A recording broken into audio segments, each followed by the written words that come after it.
From Ticker News with Aaron Young, this is Ticker Today. Hello, thanks so much for joining me today. On the phone and on the brink, President Trump reveals Russian President Vladimir Putin's preparing to retaliate after Ukraine's most aggressive drone attack yet, raising fresh fears of an escalation.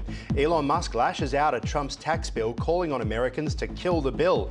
Why he says it's bad for business and also the economy. Trump targets China, late-night messages describing Xi Jinping as extremely hard to deal with as trade tensions mount ahead of high-stakes talks between the superpowers.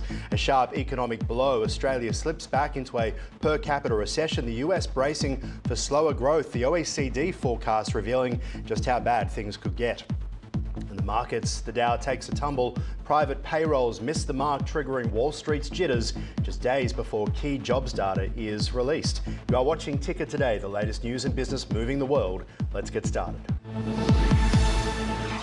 First today, President Trump says Vladimir Putin plans to retaliate after Ukraine's largest drone strike of the war. With tensions now rising and peace still elusive, Trump's ability to end the war quickly is now under the microscope. President Trump revealed that Russian President Vladimir Putin plans to respond to Ukraine's latest drone attack, calling it a significant escalation in the war. The two leaders spoke for over an hour, with Trump saying Putin very strongly indicated Russia would retaliate after 4 airfields were hit in a major Ukrainian operation. Trump also confirmed they discussed Iran's nuclear ambitions, with both agreeing Tehran must not acquire a nuclear weapon. Despite calling it a good conversation, Trump admitted the talks wouldn't lead to immediate peace. Putin accused Ukraine of terrorism and dismissed the idea of a direct meeting with President Zelensky.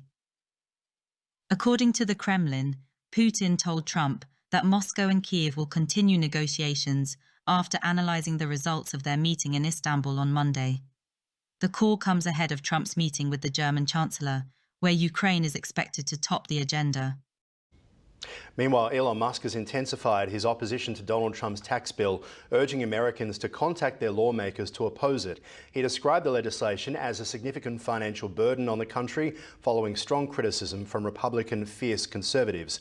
The White House claims the bill will promote substantial economic growth, while the House Speaker Mike Johnson disagrees with Elon Musk's views. Elon and I left on a great note. We were texting one another, happy texts, Monday.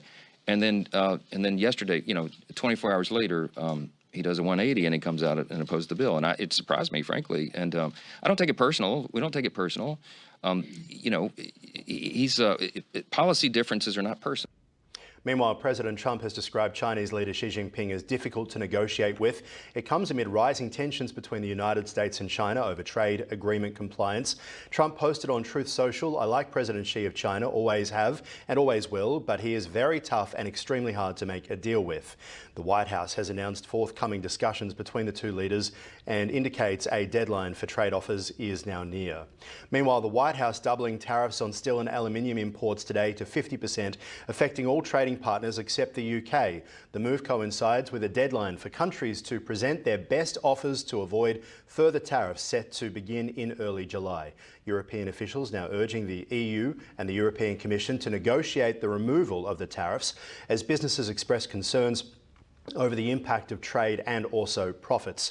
Leaders in Canada and Mexico have voiced strong opposition, highlighting the negative effects of the tariffs on their economies. And proof the tariffs are causing a global burden, Australia has now officially returned to a per capita recession, with GDP growing by only 0.2% in the March quarter, 1.3% year on year. Population growth was the primary driver of the modest increase, as GDP per capita actually fell by 0.2%.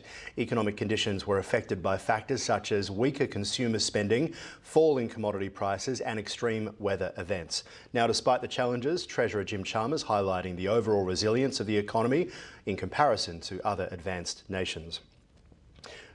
And the OECD has now revised its forecast for US economic growth, expecting a significant slowdown to 1.6% in 2025, down from 2.8% in 2024. That's largely due to the impact of tariffs and trade policies. Inflation in the US is also projected to rise to 3.9%, which may inhibit the Fed Reserve from reducing interest rates this year. The global economy now expected to grow by 2.9% in 2025 and next year, a decrease from previous estimates. The OECD warning that rising trade barriers could further hinder growth, especially for economies closely tied to the US, such as Mexico and China. In a Victorian courtroom, accused mushroom cook Erin Patterson admitted to lying about the health, which she discussed briefly at the end of a meal. She explained that she had served instant gravy, which only took a couple of minutes to prepare, while guests held discussions around family and current affairs. Patterson clarified that there were no assigned seats or plates for the lunch and reiterated that she doesn't own grey plates, contrary to a claim made by a fellow diner. She also mentioned preparing 6 Wellingtons, only serving 5, leaving 1 in the fridge for later. Now the markets, the Dow Jones Industrial Average fell Wednesday, interrupting a 4-day gain following a report showing private sector hiring at its lowest in over 2 years. The index lost 91 points, closing at 42,427. The S&P 500, Nasdaq also rising slightly. A report indicated that payrolls increased by just 37,000. That's far below the expectations of 110,000, raising concerns ahead of Friday's government jobs numbers. Now, analysts suggest that despite the uncertainties, the markets may be more stable than feared, with a cautious outlook for the near future.